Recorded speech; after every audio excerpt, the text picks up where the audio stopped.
Hello friends, कैसे हैं आप सभी लोग। आज से आप लोग की जो लेक्चर वीडियो सीरीज थी वो शुरू हो रही है। जैसा कि मैंने बोला था कि जीएस के हर सब्जेक्ट का है ना, एवरी सब्जेक्ट का लेक्चर हम क्या करेंगे, यहाँ पे प्रोवाइड कराएंगे आपको, वो भी पूरी डिटेल में प्लस पीडीएफ के साथ, है ना। इसके बाद इतनी गारंटी आप लोग को देता हूं कि इन लेक्चर्स के बाद ये जो मैं लेक्चर आपको प्रोवाइड कराऊंगा, पीडीएफ प्रोवाइड कराऊंगा, प्लस जो यहाँ पे पढ़ाऊंगा उसमें क्या होगा कि हर टॉपिक की 3-4 डायरेक्शन और खोल के बताऊंगा। जो इसमें लिखा है वो तो अलग है। इसके बाद आपको किसी भी सोर्स की जरूरत नहीं पड़ेगी। क्यों मैं इतने कॉन्फिडेंस के साथ बोल रहा हूं? किसी भी सोर्स की जरूरत नहीं पड़ेगी, है ना। क्यों? क्योंकि इसी सब चीज को पढ़ के मैंने भी बहुत सारे एग्जाम निकाले हैं। आपके यूपी पीसीएस निकाला है 2-3 बार, और केवल निकाला नहीं, कट ऑफ से 15 से 20 मार्क्स ज्यादा हर एग्जाम में, बीपीएससी हो चाहे उसका प्रीलिम्स हो, इसको पढ़ के ही निकाला मैंने 2 से 3 बार। लोअर पीसीएस निकाला, सप्लाई इंस्पेक्टर निकाला, इसके बाद आपका पेट का मैंने जारी किया था स्कोर कार्ड, तो जो परसेंटाइल आया 99.972, वो भी इसके जीएस, और ये रिवाइज नहीं करना पड़ता। जब आपका एक बार कॉन्सेप्ट क्लियर हो जाएगा, आपको सिर्फ एक दिन लगता है, पूरा रिवाइज हो जाता है आपका बड़े अच्छे से, तो आपको ज्यादा समय भी नहीं देना पड़ता। इसलिए सारे लोग ध्यान से पढ़ें, कोई भी एग्जाम दे रहे हो। वो अभी यूपी SSC का होने वाला है, 1 दरोगा जूनियर असिस्टेंट, वो सारे लोगों के लिए काम आने वाला है, जो भी कॉमन है, ठीक है। तो बिल्कुल ध्यान से पढ़िए। आप कोई भी पीसीएस एग्जाम दीजिए, छोटे से छोटा कांस्टेबल का दीजिए, रेलवे का दीजिए, जिसमें भी जीएस आ रही हो, ये टॉपिक आ रहा है, समझ लो इसके अंदर से ही आने वाला है। तो ओके, अब हम लोग क्लास शुरू करते हैं। तो मैंने बताया था आपको कि इतिहास क्या है। इतिहास मनुष्य के वो कार्य हैं, ठीक है, जो वो पहले कर चुका है, उसके बारे में हम अब पढ़ते हैं। मनुष्य के क्रियाकलाप जो पहले हो चुके हैं, उसको क्या बोलते हैं? इतिहास, ठीक। अब इतिहास के कई टाइप होते हैं, तो 3 टाइप के होते हैं इतिहास। एक होता है प्रागैतिहास, प्रागैतिहासिक काल या प्रागैतिहास। इसमें क्या होता है कि इतिहास के पहले का है, मीन्स इस टाइम पे आपको पुरातात्विक साक्ष्य तो मिलते हैं, लेकिन साहित्यिक साक्ष्य नहीं मिलते हैं। अब पुरातात्विक साक्ष्य क्या है? पुरातात्विक साक्ष्य वो होते हैं कि जो जैसे आपको हड्डी मिल गई, शव मिल गया, पत्थर मिल गया, मूर्ति मिल गई, मोहर मिल गई, जो आपको फिजिकली रूप में मिले, चीजें वस्तुएं या मनुष्य की हड्डियों इनके रूप में मिले, वो हो गए पुरातात्विक साक्ष्य, जो खुदाई से मिलते हैं। दूसरे साक्ष्य होते हैं साहित्यिक, जिसको बोलते हैं लिखित। लिखित साक्ष्य अगर मिले तो उससे भी जानकारी मिलती है कि इस टाइम कौन नाम का क्या राजा था, कौन से युद्ध लड़े गए। तो दूसरे होते हैं लिखित साक्ष्य। तो जो प्रागैतिहासिक काल होता है, उसमें आपको साक्ष्य कौन से मिलते हैं? केवल और केवल पुरातात्विक साक्ष्य। दूसरा होता है आद्य ऐतिहासिक काल। आद्य ऐतिहासिक काल, है ना। इस काल में क्या होता है? इस काल में आपके साक्ष्य तो दोनों होते हैं, पुरातात्विक भी होते हैं और दूसरा साहित्यिक भी होते हैं। लेकिन क्या होता है, साहित्यिक साक्ष्य में जो लिपि होती है वो पढ़ी नहीं जा सकती, तो इसको बोलते हैं आद्य ऐतिहासिक काल, मतलब आधा ऐतिहासिक काल। तीसरा होता है ऐतिहासिक काल। ऐतिहासिक काल में क्या होता है? ऐतिहासिक काल में होता है कि आपके पास दोनों साक्ष्य होते हैं और दोनों पढ़े जा सके, उसको बोलते हैं ऐतिहासिक काल। वही इतिहास हम लोग पढ़ते हैं। तो सबसे पहले शुरू करते हैं प्राग ऐतिहासिक काल से या पुरा पाषाण काल से। तो ये पाषाण काल होता है, पाषाण काल। इसके 3 भाग होते हैं, पुरा पाषाण काल, मध्य पाषाण काल, नव पाषाण काल। आगे चल के सब लिखा हुआ है इस नोट में ना, सब कुछ लिखा है। मैं तो अभी एक आपकी समझ बनवा रहा हूँ, तो पहले से अब शुरू कर लेते हैं, बिल्कुल जैसे लिखाया मैंने बनाया वैसे ही शुरू करते हैं। फैक्ट शीट है, तथ्य की कुछ जानकारी दे रहा हूं आपको। सबसे अंतिम पूर्व मानव, मनुष्य का निकटतम पूर्वज कौन था? ऑस्ट्रेलोपिथेकस। क्या होता है पूर्व मानव? मनुष्य जो है, मनुष्य बोला जाता है होमोसेपियंस को। इसके पहले बानर थे, होमोसेपियंस। ठीक है, इसको बोला जाता है मनुष्य। अब इस टाइम जो मनुष्य वो है होमो सेपियंस सेपियंस 2 बार, ठीक है। उसके पहले जो था वो बानर थे। तो बानर को क्या बोला जाता है? बानर का जो मनुष्य का आखिरी पूर्वज था, ठीक है। इसके बाद मनुष्य आ गए। मनुष्य का जो आखिरी पूर्वज था, निकटतम पूर्वज था, वो था ऑस्ट्रेलोपिथेकस। ये बानर थे। इसके बाद ही आपके होमो इरेक्टस और इसके बाद होमो सेपियंस और होमो सेपियंस सेपियंस आए। ये मनुष्य हैं जो सेपियंस जिसमें लग रहा है, ठीक। अगला फैक्ट है शिवालिक पहाड़ियों में पोतबार के पठार। ये पाकिस्तान में पाया जाता है। शिवालिक पहाड़ी पाकिस्तान में पाई जाती है, पोतबार का पठार भी पाया जाता है। से मानव खोपड़ियों को रामापिथेकस या शिवापिथेकस कहा जाता था। यहाँ से जो मानव खोपड़ियां मिली हैं इसको रामापिथेकस या शिवापिथेकस कहा जाता था, ठीक है। तीसरा फैक्ट है 1992 में एमपी के हथनौरा, एमपी में एक हथनौरा करके क्षेत्र है, वहां से होमो इरेक्टस की खोपड़ी मिली है। होमो इरेक्टस मैंने बताया था, ये जिसमें होमो लग गया आपका, वहां से समझो मानव शुरू होगा, उसके पहले बानर थे। तो होमो इरेक्टस क्या था? इरेक्टस मतलब जो खड़े होकर चलने वाला पहला मनुष्य था वो होमो इरेक्टस ही था। इसके पहले क्या करते थे? 4 पैरों पर चलता था इंसान, फिर धीमे धीमे वो 2 पैर से चलने लगा, वो आगे चल के 2 हाथ बन गए। अब चलते हैं हम लोग आगे। अब जैसा कि मैंने बताया था ऊपर, तो ये केवल फैक्ट थे जो आते हैं। ये फैक्ट मैंने इसलिए डाल दी कि कभी कभी ये फैक्ट पूछ देते हैं किसी भी प्रीलिम्स में या एमसीक्यूज वाले क्वेश्चन में। अब असली हिस्ट्री का काम यहाँ से शुरू होता है। पहला प्रागैतिहासिक काल मैं बता चुका हूँ। पुरातात्विक साक्ष्य केवल रहते हैं इसमें, लिखित साक्ष्य उपलब्ध नहीं होते हैं, प्रागैतिहासिक काल हो गया। आद्य ऐतिहासिक काल, पुरातात्विक साक्ष्य उपलब्ध होते हैं, लिखित साक्ष्य भी उपलब्ध होते हैं, लेकिन क्या होता है वो पढ़े नहीं जा सकते हैं। जैसे हड़प्पा सभ्यता। हड़प्पा सभ्यता में क्या था? हड़प्पा सभ्यता की एक लिपि थी जिसको बोलते थे चित्रा अक्षर लिपि, ठीक है, चित्राक्षर लिपि, जिसका दूसरा नाम था बुस्त्रोफेदन। बुस्त्रो, ये क्वेश्चन आता है, बहुत ज्यादा आता है, तो इसको ध्यान रखना। जो भी बता रहा हूँ समझ लो वो आने वाली चीजें हैं, कहीं भी आ सकती हैं। तो लिखा हुआ भी देखो, सुनो भी, और जो एक्स्ट्रा बता रहा हूँ उसको भी नोट कर लें। बुस्त्रोफेदन लिपि जो होती है आपकी भाव चित्रात्मक लिपि, मतलब इसमें चित्र भी रहते थे, लिखा भी रहता था। ये हड़प्पा सभ्यता की होती थी। कैसी लिखी जाती थी? दाएं से बाएं, वैसे हम लोग बाएं से दाएं इस तरफ से इस तरफ लिखते हैं, ये लिपि लिखी जाती थी यहाँ से यहाँ। आगे चल के देखोगे खरगोष्ठी लिपि भी कहां से कहां, दाएं से बाएं लिखी जाएगी।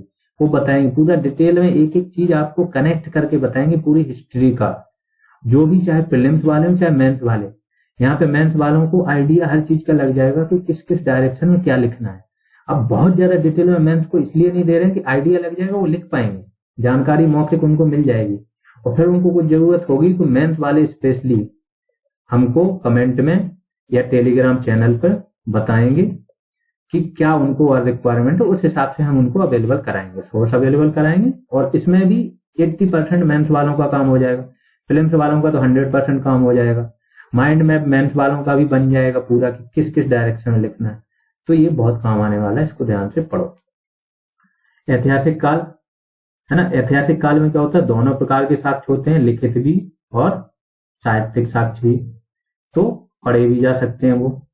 तो ये ऐतिहासिक काल हो गया। अब आते हैं हम लोग पाषाण युग। यहां से हो गया पाषाण युग। अब इसको पाषाण मतलब क्या होता है? पत्थर। पाषाण मतलब पत्थर। पाषाण युग क्यों बोला जाता है? क्योंकि पत्थर का ही यूज होता था, चाहे गुफा का यूज रहने के लिए करते थे, अपनी रक्षा के लिए पत्थर का यूज करते थे, हथियार बनाते थे, शिकार के लिए भी पत्थर, हर चीज के लिए मतलब पत्थर का ही यूज हो रहा है। तो ये हो गया पाषाण युग। अब इसके काल, तो पाषाण युग को 3 कालों में बांटा गया है। एक पुरापाषाण काल, दूसरा मध्यपाषाण काल, तीसरा नवपाषाण काल। इसके काल के बारे में बहुत जगह बहुत सारी डेट्स मिलेंगी आपको, एनसीईआरटी में अलग मिलेगी, इसके बाद और सारी जिस भी लेखक की पढ़ोगे कुछ ना कुछ डेट में मतभेद हैं लोगों के, लेकिन मेनली उसमें नहीं जाते क्योंकि ये पूछा भी नहीं जाता सन की किसका किस टाइम सन रहा है, क्योंकि एक दूसरे से कोलाइड भी करते हैं बहुत सारे। तो जो सबसे ज्यादा एक्सेप्टेड है वो मैं लेके आया हूँ। ये इन्होंने बोला है जब से मनुष्य की आधुनिक मानव की उत्पत्ति हुई है तब से इन्होंने उठा लिया कि 20 लाख ईसा पूर्व से 12,000 ईसा पूर्व तक क्या बोला जाता था? पुरापाषाण काल। कई लोग 5 लाख ईसा पूर्व से लिखते हैं, कई लोग 4 लाख से लिखते हैं, तो उसमें नहीं जाते, वो काम की चीज है नहीं, वो लोग पूछते भी नहीं है। तो ये 20 लाख ईसा पूर्व से 12,000 ईसा पूर्व तक क्या था, पुरापाषाण काल था। मध्य पाषाण काल आपका 12,000 ईसा पूर्व से 10,000 ईसा पूर्व तक था। नव पाषाण काल 10,000 ईसा पूर्व से शुरू हुआ, कई जगह ये 9,000 ईसा पूर्व से ही होता है, कई जगह 7,000 से भी मान लेते हैं, जहां मेहरगढ़ आगे पढ़ाएंगे वहां से, बलूचिस्तान से। तो ये बोले डिबेट वाली चीज है, हम लोग यहाँ पे क्वेश्चन सॉल्व करने आए हैं, नॉलेज लेने आए हैं, तो डिबेट में नहीं पढ़ते हैं। 10,000 से मान लेते हैं, 10,000 के बाद जो भी चला उसको नवपाषाण काल में ले लेते हैं। अब आ जाते हैं हम लोग पुरापाषाण काल। पुरापाषाण काल को भी 3 भागों में बांटा गया, ध्यान रखना। पहले मैंने बताया पुरापाषाण काल, मध्यपाषाण काल और नवपाषाण काल। अब पुरापाषाण काल जो पहला वाला था उसके भी 3 पार्ट हैं, है ना, मध्य अलग है, नव अलग है। तो पुरापाषाण के 3 पार्ट है, पहला है निम्न पुरापाषाण काल, दूसरा है मध्य पुरापाषाण काल, तीसरा है उच्च पुरापाषाण काल। निम्न पुरापाषाण काल सबसे पिछले वाला है, फिर बीच वाला, फिर सबसे नया वाला जो पाषाण काल था आखिरी में जो खत्म होने वाला वो है उच्च पुरापाषाण काल। अब आते हैं हम लोग मध्य पुरापाषाण काल पे, क्योंकि जो उच्च पुरापाषाण काल है, उच्च पुरापाषाण काल, इसके बारे में क्या है, इन तीनों कालों के बारे में मेनली इनके हथियारों की बात होती है, औजार, इनके कुछ स्थान जहां से मिले हों, जैसे बेलन नदी घाटी हुई, सोन नदी घाटी हुई। ये कहाँ थी बेलन नदी घाटी? आपकी बेलन नदी घाटी आपकी मिर्जापुर के पास है यूपी में, सोन नदी घाटी आपकी पाकिस्तान में। इनके कुछ हथियारों की बात कर लेते हैं। Hand axe, chopper, chopping, pebble. Pebble करके एक हथियार, मतलब पत्थर के वो हथियार यूज होते थे जिनको ना इन्होंने घिसा ना कुछ बनाया, जैसा था वैसे यूज करते थे। दूसरा मध्य पाषाण काल में, मध्य पुरापाषाण काल में ब्लेड और स्क्रैपर यूज कर रहे थे। उच्च पुरापाषाण काल में ब्लेड और ब्यूरिंग्स। ये कहीं आते नहीं, लेकिन कहीं आ जाए अगर धोखे से, इसलिए लिख दिया है, आप लोग भी इनको सुन लो, बस एक माइंड में रख लो। जो ज्यादा इंपॉर्टेंट होगी जहां से आते हैं वहां मैं खुद हाईलाइट करूंगा, ठीक। अब मध्य पाषाण काल में आते हैं। इस काल में जलवायु थोड़ी गर्म हुई, पृथ्वी पर घास, छोटे पेड़ों की उत्पत्ति हुई। मध्य पाषाण काल में क्या हुआ, जलवायु थोड़ी गर्म होगी, पृथ्वी पर घास, छोटे पेड़ों की, क्योंकि इसके पहले एक शीतकाल आया था, हिमयुग। मध्य पाषाण काल पहले हिमयुग आता है। हिमयुग आता है तो सब कुछ खत्म होने लगता है, छोटे छोटे जीव ही बचते हैं। इसके बाद फिर से शुरुआत होती है, जलवायु गर्म होती है, छोटे छोटे घास पेड़ पौधों की उत्पत्ति होगी। तो अब इसको मध्य पाषाण क्यों बोलते हैं? इसका इंग्लिश होता है माइक्रोलिथ, क्योंकि यहाँ पे बहुत छोटे छोटे पाषाण उपकरणों का उपयोग होने लगेगा, है ना। छोटे छोटे पाषाण उपकरणों का यूज होगा तो उससे क्या होगा, ये फेंक के मारेंगे। फेंक के मारने वालों को बोलते हैं प्रक्षेपास्त्र। प्रक्षेपास्त्र मतलब मिसाइल तकनीक का विकास यहीं से ही माना जाता है, जो चीज यहाँ से फेंकी वो सामने पहुंच जाए। प्रक्षेपास्त्र तकनीक का मछली पकड़ने का, यहाँ शिकार करने का हो जाएगा शुरुआत। पक्षियों को मारने लगेंगे, क्योंकि छोटे छोटे पत्थर चलाने लगेंगे तो पक्षियों को मारने की शुरुआत हो जाएगी।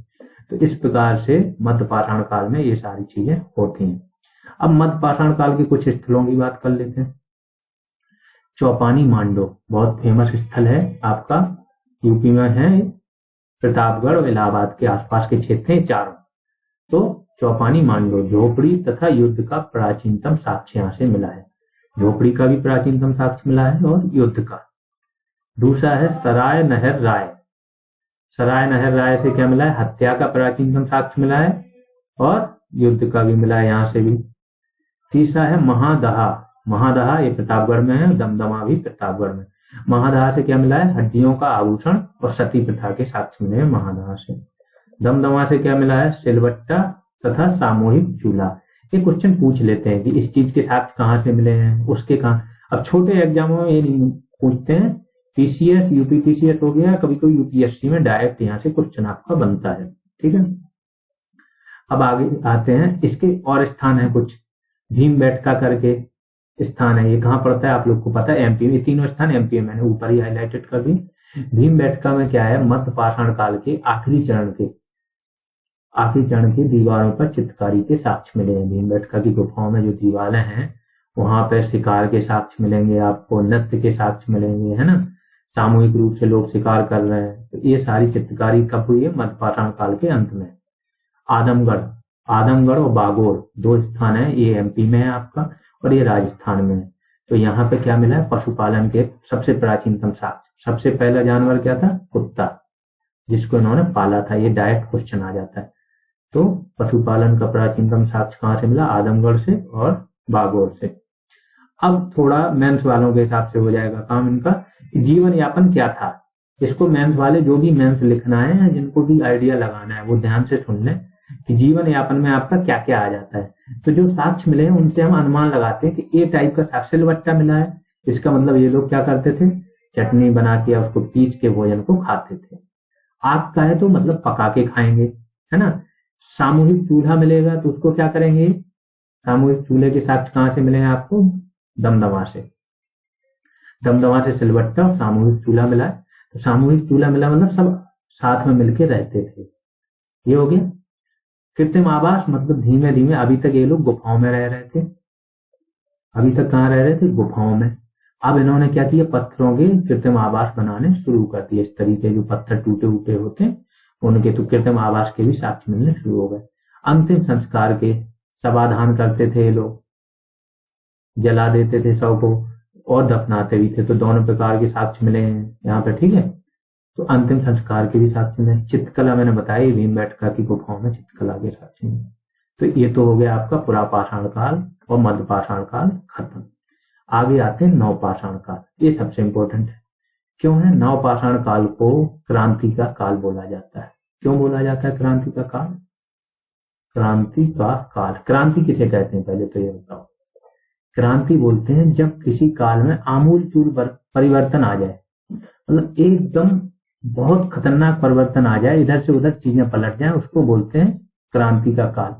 ये अभी तक 3 बार हुआ है मानते हैं अभी आधुनिक काल में, कि पहली क्रांति औद्योगिक क्रांति, फिर दूसरी औद्योगिक क्रांति, तीसरी। अब बात होती है इंडस्ट्री 4.0 की। तो क्यों होती है, चौथी औद्योगिक क्रांति की बात हो रही है, जिसमें 5G 6G ये सब लेके आएंगे, है ना। IoT इंटरनेट ऑफ थिंग्स की बात हो रही है, मशीन लर्निंग की बात हो रही है। तो ये सारी चीजें क्या है, ये चौथी औद्योगिक क्रांति का माहौल अब तैयार हो रहा है। तो क्यों इतने टाइम में केवल चौथी आई है, इसका मतलब क्रांति जब बहुत बड़ा परिवर्तन बहुत बड़े लेवल पे आए, बहुत बड़े लेवल पे लोगों का जीवन को प्रभावित करे, उसको बोलते हैं क्रांति का काल।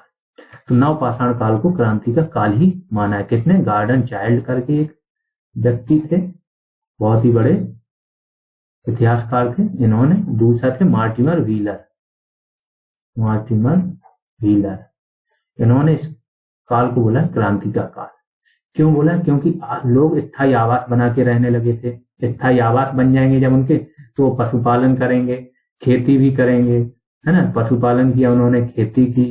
इसके बाद जब साथ में रहेंगे तो कुछ नियम बनेंगे समाज के। तो समाज नाम की एक संस्था विकसित होगी, कुछ सामाजिक नियम बनेंगे। पहिए का आविष्कार यहीं पे हो जाएगा। तो पहिए का आविष्कार हो जाएगा तो परिवहन क्या हो जाएगा, बहुत आसान हो जाएगा।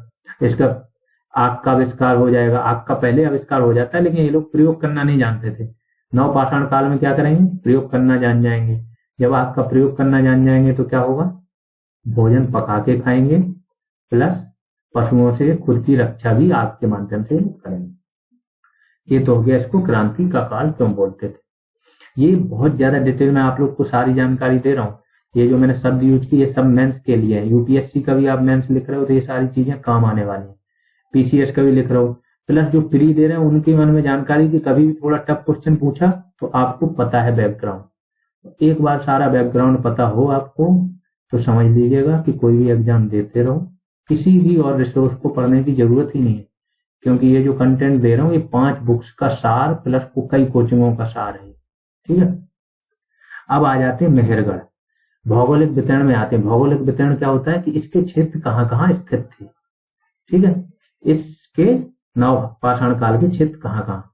तो मेहरगढ़, मेहरगढ़ का सबने नाम सुना होगा कि कृषि का प्राचीनतम साक्ष्य कहाँ से मिला है।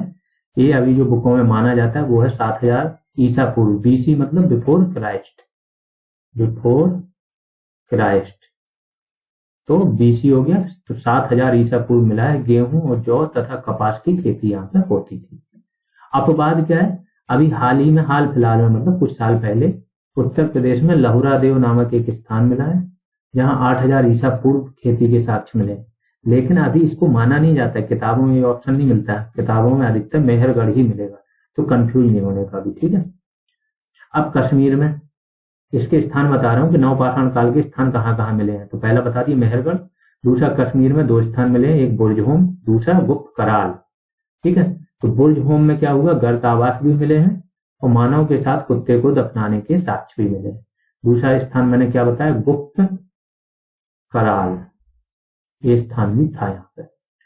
तीसरा स्थान कोल्डीवा, कोल्डीवा कहाँ है, उत्तर प्रदेश में। यहाँ से क्या मिला है, चावल का प्राचीनतम साक्ष्य मिला है कोल्डीवा से, चावल की खेती का प्राचीनतम साक्ष्य। चौथा है चिरांद और सेनुआर, ये दोनों स्थान बिहार में है। यहाँ से एक तो चना तथा मूंग की खेती के साक्ष्य मिले हैं, दूसरा हड्डी की बड़ी मात्रा में उपकरण यहाँ से मिले हैं, कहाँ से, चिरांद और सेनुआर से। ये 5वां स्थान आपका है ब्रह्मगिरी, ये दक्षिण में पाया जाता है, दक्षिण भारत में। यहाँ से रागी की खेती की और चावल की खेती के साक्ष्य मिले। मतलब अगर पूछा जाए दक्षिण भारत में सर्वप्रथम रागी तथा चावल की खेती के साक्ष्य कहाँ से मिले, तो वो आपका आ जाएगा ब्रह्मगिरी। ठीक है, बाकी और भी स्थान मिले हैं, राजस्थान से भी मिले हैं, गुजरात से भी मिले हैं, कर्नाटका से भी मिले हैं, आंध्र प्रदेश से भी मिले हैं, पिपली हल फलवार। ठीक है, तो ये सारे स्थान जो आपसे को मिले हैं ये भी इम्पोर्टेंट है, बट जो मेन थे मैंने सारे बता दिए। ये सारे नवपाषाण कालीन स्थल हैं। कौन से, नवपाषाण कालीन स्थल। इन सारों को, इनसे डायरेक्ट क्वेश्चन पूछा जाता है, खासतौर से जो मेहरगढ़ है वहां से आपका डायरेक्ट आ जाएगा चिरांद, सेनुआर, कोल्डीवा, बुर्जहोम, गर्तावास, ये सारे आ जाएंगे। अब हल्का सा इसके बारे में थोड़ा सा मेन स्पेसिफिक जानकारी ले लेते हैं, जो मैं पहले बता चुका हूँ। जीवन यापन है इनका, किस टाइप का जीवन यापन था, तो क्रांति का काल बोलते हैं इसको, बता चुका हूँ। क्रांति का काल क्यों, क्योंकि स्थायी आवास बना के रहने लगेगा, घर मतलब उसके स्थायी हो जाएंगे। अभी तक क्या कर रहा था, जा रहा था, जहां जाता था वहीं शिकार करके इकट्ठा करता था, जब वो भोजन खत्म हो जाए, शिकार खत्म, अगली जगह मूव कर जाता था, अगली जगह चला जाता था। अब ऐसा नहीं है, स्थायी आवास बना के रह रहा है वो, पशुपालन कर रहा है, खेती भी कर रहा है, मिट्टी के बर्तनों का भी यूज कर रहा है। सामाजिक कुछ नियम बन गए, जब आसपास लोग रहते हैं वहां से क्या होता है, कुछ नियम बना देते हैं, उसी को बोलते हैं सामाजिक नियम। जब वो नियम और धीमे धीमे परंपराएं बन जाती हैं, कठोर होते जाते हैं, तो वही धर्म का हिस्सा बन जाते हैं। तो इस तरीके से धर्म के विकास की आरंभिक अवस्था भी यहाँ से शुरू हो जाएगी। ठीक है, अब आते हैं कुछ नोट में, कुछ एक फैक्ट है जो डायरेक्ट पूछा जाता है, तो वो मैंने नोट्स करके डाल दिए, उसको ध्यान से पढ़ लो। 1863 में क्या था, रॉबर्ट ब्रसफुट नामक एक अधिकारी थे, अंग्रेज अधिकारी।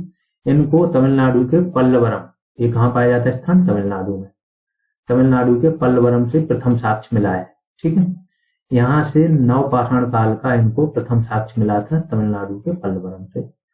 इस काल में धातु के प्रयोग के साक्ष्य नहीं मिले, मतलब कोई भी धातु अभी प्रयोग नहीं हो रही है। आगे चल के जो पहली धातु प्रयोग होगी वो होगी आपका तांबा। पहला पशुपालन मैंने बताया, पहला पशु जो पाला जाएगा वो होगा कुत्ता, तो इनको ध्यान रखना, ये डायरेक्ट क्वेश्चन आते हैं। धातु के प्रयोग के साक्ष्य नहीं मिले हैं। अलेक्जेंडर कनिंघम को भारतीय पुरातत्व विभाग का जनक बोला जाता है, क्योंकि पहला ही archaeological survey of India ASI का पहला जो अध्यक्ष था वो यही बंदा था, अलेक्जेंडर कनिंघम। और इसी के ही उसमें अध्यक्षता में कई सारी खोजें हुई थी, बोध गया की खोज इसी की अध्यक्षता में हुई थी, और बहुत सारी चीजों की खोज हुई थी। तो ये बंदा बहुत इंपॉर्टेंट बंदा, इसको बोला जाता है पुरातत्व विभाग का जनक। तो अभी इसके लिए इतना ही। इसमें अगला जो टॉपिक पढ़ाएंगे वो होगी हड़प्पा सभ्यता, वो थोड़ा और ज्यादा इंपॉर्टेंट हो जाता है, उसको पूरा डिटेल में आपको बताएंगे। फिर उसके बाद अगला आ जाएगा वो वैदिक युग। ऐसे ही करके आपके एक एक वीडियो में एक एक टॉपिक कंप्लीट कराएंगे। टोटल 16 से 17 टॉपिक हैं। आपका एक वीडियो जब पूरा कंप्लीट होगा, PDF होगी, सारा पढ़ लेना, कुछ भी नहीं बचेगा। कोई भी एग्जाम जाके दो और किसी भी टीचर से पढ़ लो, कोई भी पेपर सॉल्व करो, आपको 300 पेज का दे देगा, एंशिएंट का नोट पढ़ते रहो। ये मटेरियल तो इतना उपलब्ध है हर जगह। सबसे बड़ी प्रॉब्लम स्टूडेंट्स की हो गई कि उसको ये नहीं पता पढ़ना क्या है, क्योंकि मटेरियल बल्क में उपलब्ध हो, एक बार पढ़ता दोबारा रिवाइज ही नहीं कर पाता, इतनी चीजें होल्ड ही नहीं होती। तो इसीलिए मैंने सोचा कि आप लोग को एटलीस्ट वो जानकारी दूं जो एग्जाम निकालने में सहायक हो, जो पर्याप्त हो। ऐसा नहीं कि कोई भी कहीं पे आके लेवल कर रहा है और बैठ के चैनल खोल लिया है, लाखों में सब्सक्राइबर, आप कुछ भी दे रहा है। PDF बना के आपको कॉपी पेस्ट मार के PDF बनाई उन्होंने और डाल दी, लो मटेरियल लो, पेड कोर्स लो, ये है ना। कुछ नहीं हो रहा है, क्योंकि लाखों स्टूडेंट लेते हैं। जब 300 पेज एक सब्जेक्ट का वो पढ़ेगा कोई बंदा, वो भी सीधा वन लाइनर से फैक्ट, तो कहाँ से होल्ड कर पाएगा। उसको या तो बैकग्राउंड जानकारी हो, लेकिन बैकग्राउंड जानकारी आपके टीचरों को ही नहीं है, तो वो क्या देंगे, है ना।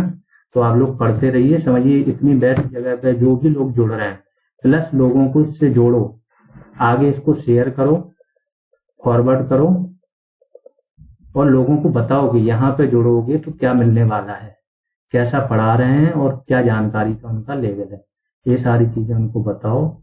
इससे कि ज्यादा सब्सक्राइब बढ़ेंगे तो हमको भी एक मोटिवेशन मिलेगा कि हम जो कंटेंट दे रहे हैं, मेहनत कर रहे हैं, वो सही जगह पहुंच रही है। तो थैंक यू।